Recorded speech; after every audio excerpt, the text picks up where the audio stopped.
Hello, friends. Welcome to the Nope Coach podcast. I'm your host, Suzanne Kohlberg, joined today by Cheryl Stelte.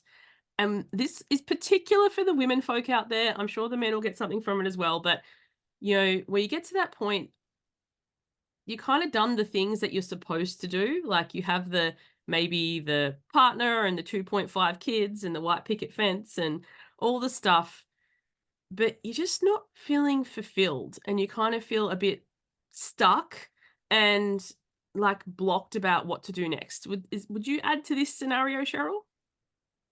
Yes, I think it's often developmental and can reoccur in our lives when we've achieved a certain amount, when we've accomplished certain goals, and what used to be fulfilling is no longer fulfilling. Or, I mean, if you're a mother and you still have kids at home or, whatever, of course, it may not be the people in our lives, but especially why we're here. We start to question that. How much do I really matter? What is this all about? What's next? And you just feel at sort of a standstill, and you want clarity more than anything. It's just not coming. And you've done all the things. You've maybe done the therapy, the yoga, the meditation, the mindset work, the affirmations, courses, and yet here you are, you're not moving forward the way you would like to, and you have blocks. Yeah, or you are moving forward, but it doesn't feel like you thought it would. And I think this is something that is really important to bring up because this is a really challenging place to be because who do you talk to about this? Like externally, for your friends, from your family, you've got it all together. You've got everything that you set out for and you're not feeling fulfilled. And then to speak about this, like other people who don't have what you have are probably be like, what if she got to complain about? And I think, this is almost like fool's gold moment where you've achieved the things. And then I think many people just look for the next thing, like what's the next course or the next goal or the next healer or the next person, and almost in this rat race of like constant achievement, but not feeling how people thought they would feel. And I know from the work that you do, like helping people when they do feel stuck or blocked, because let's face it, if every other thing that you've done and achieved hasn't given you the feeling that you thought you would, what's different about the next one? That's right. It's absolutely right. And I remember, more than once being in that place. Yeah, as I say, tell us your story, Cheryl. What happened for Well, you? the biggest one, I had my own interior design business, and I did some spiritual work with my clients, some very practical spiritual work, because I was already really helping women primarily who wanted to know who they truly were. And through interior design, what I did was really help them to discover more of who they are and express that in their homes and in their lives with aesthetics, placement, the flow, how they would flow through their homes and everything else. And I did that for a decade. And I just reached a point where I thought, there's got to be something else. I wasn't as fulfilled. Yes, I liked it. And I ended up selling that business. I sold my home, which I had just added a second floor, all custom. It was gorgeous. I lived right on the ocean. I had a revenue property. I had great friends. I went kayaking all the time. I mean, like you said, from the outside, my life looked just fabulous, but I was feeling unfulfilled. I was like, no, there's got to be something else. I sold everything. I sold everything. I kept two suitcases and I traveled the world for 20 months in search of what else. And folks, you don't have to do that. Was it fun? Absolutely. And so I went to many, many, many countries. I really traveled the world and did a lot of things. And it was sort of a pilgrimage for me. And, really discovering and did I get there? Sure. Uh, do I regret it? No. I mean, it was life-changing. That kind of thing has to be life-changing. But what I did was I did the inner work. I did the inner work. And when I came back and went back to work and I was 47 years old. It was during the years of 47 and 48. And it actually is a developmental thing doesn't have to be right at, it's between age 40 and 50, roughly, even 60. I mean, I work with women in their 60s and 70s that are still stuck there. Have Mm. been stuck in that same place of lack of fulfillment or not moving forward for decades. It can happen that way. And so then, of course, when I came back, my life was so different. And so there's, integration. And what I do now, I never, ever would have guessed back then. If you were to tell me, oh, you're going to be doing this full time, I would say, no, you're crazy. It's funny listening to your story. It can look externally like, well, she burnt down her entire life, like sold it off, traveled the world for 2 years. That part is the reason. But to me, it sounds like because you were really adamant, I did the inner work.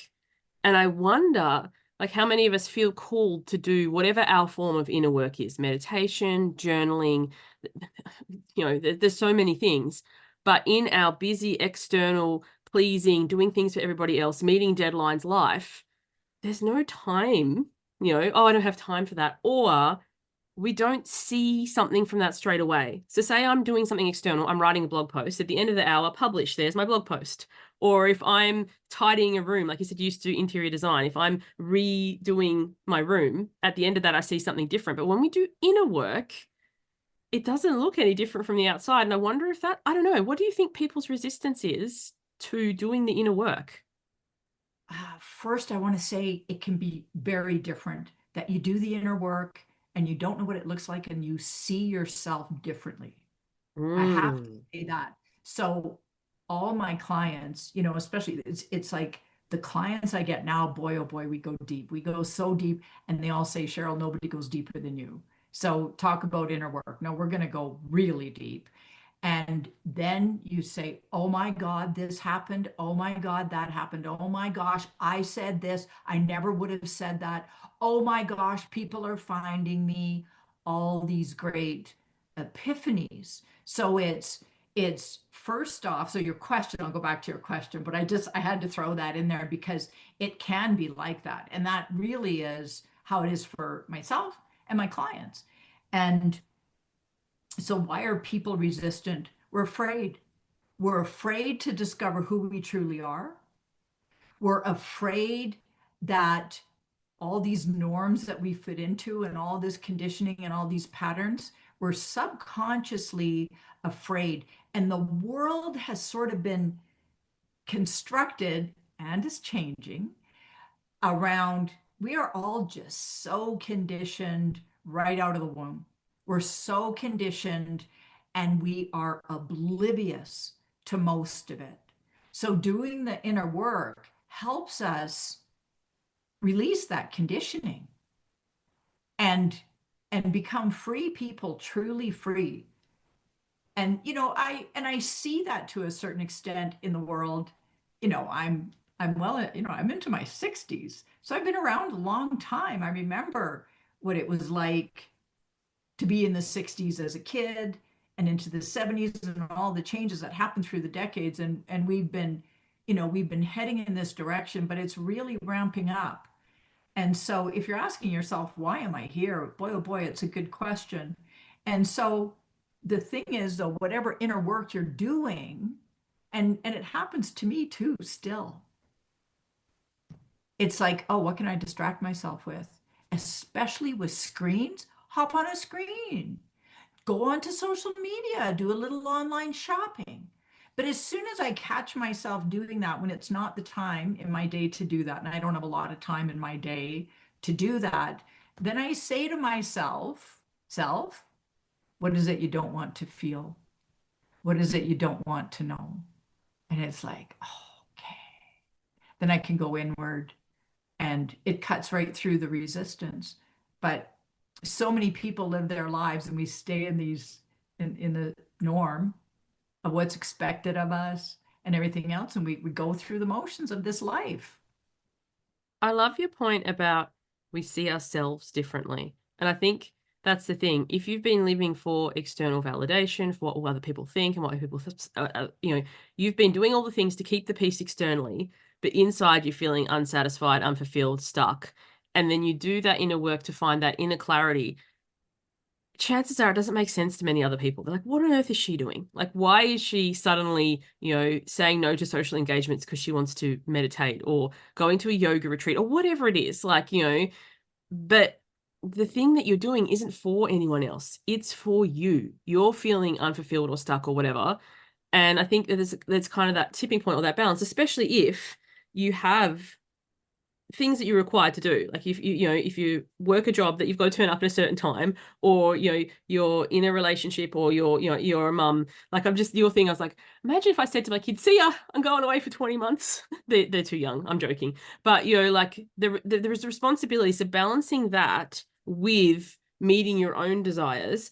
But people, especially the people closest to you, are a lot more flexible and understanding than the people who are just going to judge anyway because and also too, I think for the people who do judge, it's more about bringing up for them what you're doing that they actually desire but would never let themselves do. So they put all their stuff onto you. And I see that a lot with the work that I do when people start to set boundaries and say no. The people closest to them, their family, their partner is like, oh, thank goodness, she's grown a backbone. They want that for them. But the people who were benefiting from them being the yes person and doing everything all the time and being wholly available, those are the people who are upset because suddenly they either feel threatened because they're like, oh my gosh, if she can do it, why can't I? Or they don't have the person that they're relying on all the time and they might actually have to do something for themselves. It's so true. And we don't know what it's going to look like. We cannot, it's not about setting a goal. So I don't set goals. We don't set goals because it's more of an unfolding. It's clearing your blocks so you know who you truly are. But the people around us will change automatically if we change, right? It's energetic. Science has proven that we are all made of energy, all of us. Everything's vibrating, nothing's really permanent, stagnant, everything is changing. So just for an example, um, I'm working with this woman and she had a business that she had set up. She's done all this training over a decade, 10 years. She had her website made. She's going to go into business and then just came to a grinding halt. Didn't open her doors. Online healing business. And so I'm helping her out. But what happens is, even though we're focused on her moving forward with this and clearing the blocks, she later disclosed that her marriage really has never been all that great. And they'd been married for a very, very long time. Well, once we started doing the sessions, I think after the second session, she noticed her husband's behavior was different. And then the third session, and then the fourth, and she just cannot believe what's happening. His behavior, the way he's treating her, the way he looks at her is different. They have not discussed what she's doing with me. She hasn't said a word about it. And so he's seeing that. And then out of the blue, two people in 1 week, after the second session, two people in 1 week called her up and asked for sessions and said, I'm going to pay you. They knew her and they just said, I need your help. I'm going to pay you. Can we please book this? So her business is already starting for the first time. She's never, ever charged a dime. So the shifts happen because energetically we are different and then we witness. And so every week she comes for the next session. She says, Cheryl, you won't believe this. And I'm always thinking, oh, yeah, I will. I'll believe it. For people listening to this who don't quite get the energy, I'm thinking, there's for the way I look at things, we have three currencies: money, time, and energy. Money, you can see it's numbers on an account, or you can open your wallet and see bills. Time, you're like, we're going to meet at this time. And it's funny because Cheryl and I are different sides of the globe, but made the time to meet. But energy, you can't see. So something that helps me is, that game tug of war where you're both pulling at like a rope or something? Imagine a four-way tug of war. My son had one at his school carnival. It was the funniest thing. They had four house teams, so each color had their end. And so you're talking about your client and their husband. That's two tug of wars. Then the potential clients is one other direction, and maybe the other direction is, I don't know, chores or something or other. So everybody is pulling, if you imagine this physically. And then say she changes, she's like, I'm not going to dig my heels in anymore. I'm going to let go, or I'm going to let this go, that other three are going to shift as a result of this one person changing. And I think this is what we don't think about with energy. We think, like, well, why should I be the one doing all the work? Or why does it always have to be me? But, we are in an imaginary tug of war where we all have our tension, or we're all digging our heels in about certain things. So when we start to lift that, or, resist less, the circuitry around us changes without them having to do anything or even know or understand what it is that we're doing, because the little things change and shift. And I think, with people I work with setting boundaries, and they're so worried that, if I say to somebody, I would like this, or I desire this, then they're going to put their back up. But people who love us, they want to know what it is that we know, and they really trust that when you start setting a boundary and communicating with them, it's because you want to keep the friendship, the relationship, this going. If you didn't, that's when you would like leave or ghost or something like this. So little changes, like energetic shifts, can't be seen physically, but they can be felt in, I don't know, the matrix of the way we exist. And I think that's something, really important. And then by making the time to do the inner work, you might not see an external thing, like, if you wrote something or did something physically, but as you said, you change and shift and have this inner clarity, which kind of like just projects out from you. And you're so right. And it projects out from you constantly. And clarity leads to more clarity, which leads to authenticity, and then people will adjust. Life situations will adjust. So I first started really doing this work as an interior designer and weaving it into the work so that it was, a much more all-encompassing experience for my clients, that they changed while they had their homes redone. And I was also a renovation contractor. I did the soft furnishings, everything. But everything, all the work I did back then and still do today, I just see that, energy is really our emotions. And what blocks are stuck emotions. So many of us were, I mean, when I grew up, nobody talked about emotions. It wasn't really a thing so much to, share your emotions and what's going on and that sort of thing. Nowadays, finally, yes, it really is a way of functioning, and it's a human need. It's energy and motion. That's what emotions are. And so what happens is we hold them in. And when we start to release those, we're much freer. We're much freer, much clearer. And so all relationships change, whether they are, intimate relationships, just friendships, um, even, work relationships, even acquaintances. But we will also automatically start to attract people to us, people who need us. Like you're a coach, you attract those people who need you, not Sally next door, because it's energy, it's energetic.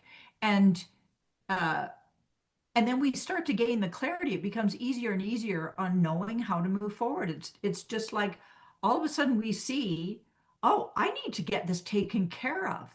And all the procrastination that we've experienced suddenly disappears, and we must get this thing done, or we must take these steps, and it becomes fun. It's no longer a chore and something we put on the back burner. Your point about, emotions, linking back to something you said way earlier in the episode, but it was about when you're supposed to be doing something or whatever, and you feel the call to scroll or look for things. I often wonder these void filling behaviors that many of us have, scrolling, binge watching a show. Like, there's a difference between, hey, this show's just dropped and I've been waiting for it for months and I've planned to take Saturday off and binge the entire season. Like, nothing wrong with that. I do that. But it's kind of like when I'm supposed to, or my plan had been to do this, but I can't face this, so I'm going to go and binge watch an entire season, stay up too late, eat too much, have no respect for tomorrow. And I often wonder, that avoiding feeling something, as in like I'm feeling disappointed, or I'm feeling frustrated, or I'm feeling the feelings that we don't want to feel, that we doom scroll or whatever to avoid that. And as you said, like emotions, energy in motion, if you allow yourself to feel like, oh, that was really disappointing, or that really hurt, like that comment or that email, or You know, and you could know that the person didn't mean it in a way, but I felt raw. But like allowing yourself, and as you said, we growing up, it's different. It's different today. Like my kids are experiencing a totally different reality. My son, he sees a psychologist he has since he was 4, and he calls her his emotions doctor, which I love. He just named her that. And some of the other parents that pick up were like, what's your son's emotions doctor? Tell me what this is, you know, because he's a proponent for like, oh yeah, that hurt. And just saying it rather than hiding it and putting on the brave face and whatever. It's like, you know, when that happened, I felt hurt. It's such a great thing. And it's kind of like not to get accusatory or blame or say you shouldn't do that. But, you know, I think acknowledging how we feel. And I don't know, for whatever reason, the bad feelings, not that any feelings are good or bad, it's just a label, but the feelings that we don't enjoy feeling so much, we tend to sweep under the carpet and then avoid an online shop or something until it goes away. It's so true, and it depends on the depth of our conditioning around that. So so many of us were taught, hold your feelings in. No, it's not safe. You're going to get punished. All sorts of different things, hold them in. So it becomes an automatic response, a way of living. And it's automatic for us as soon as something is uncomfortable. And there's the superficial, the top of the emotions. And then there's different layers that go all the way back deep into our subconscious. And it's those subconscious, those emotions that are held in the subconscious that will always get us in trouble. And that's the work that I do, is help to clear those. And so science has proven that trauma is actually stored, it's encoded in the right side of the brain through physical sensations and emotions. So we all go through stuff in our early childhood. Nobody gets off scot-free. We come in, our parents are not perfect, and what may seriously injure one child, another child may just whiz past it and it doesn't even affect them. But this is when the patterns begin. This is when the patterns begin. So your son, by having his emotion doctor, is it's just so great. So he is learning to feel his emotions in the moment, to process them, because like I said, it's just energy and motion. Emotions are meant to be felt, period. Are we supposed to spin into them and tell ourselves and ruminate? And no, we can just have our own emotion doctor and just feel them, let ourselves feel them, maybe share some words with somebody that hurt, whatever. But it's actually, so many people think, oh, I don't want to go back to my childhood, or a lot of people even think, oh, I had a great childhood. And, but you don't have to go back and remember anything. It's not about reliving anything. All these blocks that begin, it's not like we have to remember exactly what happened, and you actually can't, because what's stored, it's proven that yes, it's stored in physical sensations and emotions, and that's where we get a lot of the pain that we have, illnesses, that sort of thing. But the memories are never linear. That's a left brain function. The right brain only remembers fragments, if anything. So even the worst, like I've helped a lot of women with sexual abuse, even torture, you name it. And it's not about, they don't remember in a linear way. It's impossible. So you don't have to worry about it. So when you're feeling stuck, like you said, watching the whole series and you're binge eating at the same time and staying up until 1 in the morning with no respect for the next day, if you were to stop yourself at some point and just say, what is it I'm avoiding feeling? What is it I don't want to feel? And allow yourself just to go inward and feel it, it will be there, and you release it. And I work with the layers of emotions, that sort of thing. But then you suddenly will respect yourself and choose a different time to watch that series that is more in service to yourself, which is also then in service to the rest of the world. We behave differently. I love that. And I think the kindness and the self-compassion to pause and say, what is it I don't want to feel? Or what is it that's happening here? Because otherwise, then you're adding guilt and shame and blame and beating yourself up onto whatever else it is that's happening that you're not acknowledging. And then, I think it gets in this web of, and it's kind of like, it's not to say that every single time you're going to stop mid binge and go to bed, or you're never going to do it again. I think that's another thing too. A lot of the people I work with start to make some progress, and then something happens because life's gonna life. And then, like, I should know better, or I thought I was further along than this. We all have moments, like you said earlier, like when you find yourself doing something when you'd planned to, instead of seeing it as, oh, I can't get my shit together, I'm a failure. It's like, what am I not acknowledging here? What am I not wanting to feel here? Because it's kind of more like a signpost rather than a cage that you're putting yourself in. Like, it's just like, oh, here's this again, something else is coming up, because we're feeling beings, we feel all the time. And also, I loved your point about what bothers one kid to another kid is a non-event, even to yourself, depending where you are at any given time, where your emotions are, what's happening for you, your stress load. Something that on one day could just be like a non-event, wouldn't even register, on other days could literally be the straw that broke the camel's back, and you're totally losing it. But you're not really losing it about that thing. It's all the other things that you haven't acknowledged that kind of built up, and then that's just the one that kind of tips you over. Yes, and I love it that you called it a signpost. If you look at it as, oh, here's a signpost, we must read the signpost, or we could, we're going to end up in trouble. But we choose to not read the signpost. We choose to drive right on past it, ignore the signpost, and signposts serve us. So if you think of it as a signpost, oh, why am I doing this? What do I need to know? What do I need to know? What am I reading? Because it serves us, and it always happens, or often happens, when we're doing very well. When we're doing very well, because the signpost is telling us you need to clear this block before you move to the next level. That is just simply how it works. We are all here to grow and develop and evolve as humans. Life is not meant to be just a smooth highway on the beach that's a piece of cake.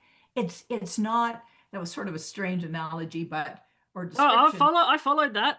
And I loved your point too. Read the signpost and how it happens when we're doing well, because I have this conversation with people all the time.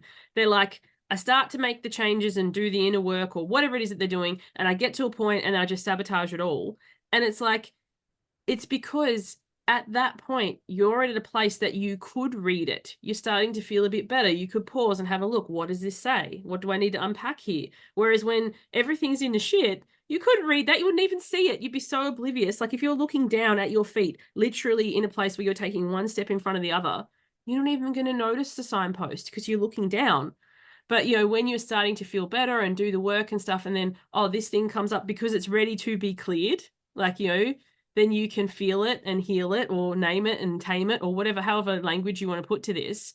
But it's actually not a bad thing that when you start to make progress and feel better, that these things come up, because you're in a place that you can work through them, as opposed to in a place where you don't even notice them. That's right, and it really is an opportunity. Yeah. So what feels like a big block is truly an opportunity, because when you work through it in whatever fashion, you get to the other side and you're bigger and brighter. You're so much more of who you really are. And that's the clarity then comes easily. You can't help it but gain the clarity. And that's why I say it's not always ideal to set big goals, because you're setting your goals from where you're at right now. If you allow yourself to unfold and to surrender to some process and open yourself up to that, and you'll get to a place that is unimaginable. I just finished a long-term program, my highest level program. No goal setting. Can you imagine 9 months? 9 months I worked with this group of women, no goal setting, and then at the end we do a retreat, and they all are just blown away. None of them could have set the goals to become the women they are now. They couldn't have tried to reach for that, because it's more of an unfolding and more of a continual self discovery of who you really are. So sure, we can set goals for tasks. You might have a dream that maybe you want to become that, but I invite you to be open to it actually being something different that you can't even imagine. Well, when I think goals, there's often steps and there's often like, I don't know, what comes to mind for me is like hard work. And if you're trying to go inward and untangle and stuff, you don't know. Like, and some of the steps might even be do less and rest. And if you're a task oriented, goal setting type person, and it's like rest, what's that going to achieve? Like, it seems counterintuitive. But also, to your point, when you do unlearn all these layers and stuff, and then you have more openness, then you can achieve more, but not because that's the goal, but because that's just who you be. You be a person who does the things because they're the things that you desire to do, and you know we're going to move you forward rather than here's my to-do list with 10 items on there. And I think that's why I think goal setting might be part of the reason people get stuck and don't do the inner work because, well, I don't have time for all this because I need to do all these other steps. That who told you to do these other steps anyway? Like, how many of these steps actually move the needle forward? Like, when I look at my business and things I've done traditional, they've never worked out. But when I've kind of like followed the, divine breadcrumbs, intuition, guidance, gut feel, or whatever, that's when things really work out. And then people ask, oh, how did you do that? That's when it's hard to translate. So, Yeah, Cheryl, let the listeners know, like, what is it that you do with people? How can people work with you? I know you have books. Tell us all the things. well, I work with people who know that they have blocks, and it's primarily mature women. They've done everything, and they've just gotten to this place where they really feel stuck. And so a lot of it, I'm really into practical spirituality. I'm not into woo-woo, if you can believe it that way. But I wrote my first book on the throat chakra, so I myself had a lot of throat chakra issues, which is really about not feeling heard, not being understood, really not seen, and very challenging to express who I truly am. And so, if you're one of those people, and it's a common thing, that's where society has conditioned women so much more than men to be quiet, kind of thing. Mm, That's a great book, Heal Your Neck Issues and Let Your Throat Chakra Shine. And I also help coaches. I work with a lot of coaches to help them energetically attract their clients. So I help them clear the blocks. If you're not getting or you don't have, near the clients you want to have, then you keep doing what you're doing. You may end up doing it differently, but help you clear the blocks so that you energetically attract them. And then my most recent book is From Block to Powerful, and it's the guide to unlocking clarity and authentic power. And what is authentic power? And that's a whole thing. And it's actually a very peaceful power. So I'm able to see energy in people. I do a lot of chakra readings. You can go to my website, starofdivinelight.com, if you'd like a chakra reading. I'm on Instagram. That's where I've primarily been, but I'm getting onto LinkedIn again, so you can find me there as well. I love that. And I love the energy. Like, I do a lot of stuff with energy as well. And yeah, people in the beginning, it can be challenging to describe, but it's kind of like, I love your point of if people are stuck in their business or whatever, what a lot of people tend to do is rip out their foundations again and again and again. And it's like, if the foundation isn't the issue, then changing that, and you might feel better or you might have a little bit of results for a little bit, but then eventually you're going to reach that same stuck point again, whatever your niche is or whatever your messaging is or whatever it is, because that isn't where the issue is. And it's kind of like, the same as we're talking about these signposts that come up when you start to make progress, and people often freak out about this. When you start to make work in your business and you start to make leeway, and then you get to this point again, because it's an energy stuckness or an energy block, and it's like, read the sign. What is it that I need to unpack here to move forward, rather than, oh, I'm just not saying it in the right way. And if I find this magic elevator pitch, everything will change. Because I think that's where a lot, like, I run these networking events once a month, Networking Without Smooths. It'll probably be in the show notes. Otherwise, you can find it on my website. But it's amazing how many people put so much power on those words. And it's like, it's never what you say. It's like how you say it. You can say the same thing, and some people who are your people will be like, oh my gosh, that's amazing, tell me more. And other people will be like, meh. And I think trying to win those met people over is where people get stuck. They're not for you. It's just not in alignment. That's okay. We're not for everyone. I said to someone the other day, I'm not for everyone. I'm not chocolate. And she's like, I don't like chocolate. I'm like, if we just prove my point exactly. And it's so true. It's so true. And I used to get a lot of women who would reach out to me for a chakra reading, and they would say, and I'd say, how did you find me? And they would say, I don't know. I heard you speak somewhere.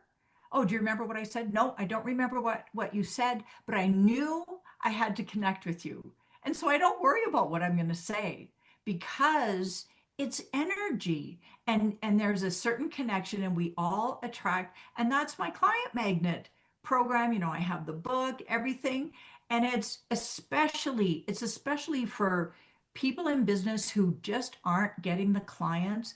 Within, honestly, a month you're going to start getting clients. It's just clearing the blocks. It's energetic, and then Mm. it'll come again. So I keep going. We go through, um, we move to a new level. So then we have to up level ourselves to meet that new level. And I always say, whenever you reach a new level of personal power, whatever kept you from getting there before will come up. That's your Mm. next signpost. It's your next opportunity. So you learn, you clear that. And I teach people how to do all this work for themselves through working with me so they can, it's about being, it's about living differently, I love that intention. level analogy because it makes me think, and we'll finish it shortly, but if you've ever been a gamer or you're married to a gamer or your kids are gamers and they playing this and they get to the end of the level and there's the end of the level boss and you kind of got to take them out before you get to the next one. If you're at level 1 and you're trying to take on a level 10 boss, it's not even going to happen. It's a non-event because you don't have the skills or the strength or the wherewithal or, the whatever it is that you earn on the pathway. So I love that it's kind of like a new level. Yeah, there's going to be a new challenge or a new boss or a new thing. And sometimes it's kind of like, as you said, and you said earlier, it's not this smooth sailing. We want it to be and it might be for a little bit, but when you reach the end Sure. of the level, there's that boss or that thing that you've got to move through to get to the next one, and you get stronger along the way. So it's kind of like, I think, sometimes people freak out when challenges come up again. It's like, oh my gosh, I failed. And it's like, no, it's all part of the process. I and love it. and you can make it really enjoyable. Yeah. Thank you so much for joining me, Cheryl. Thank you everyone for joining in. I hope to catch you on the next one. Bye for now.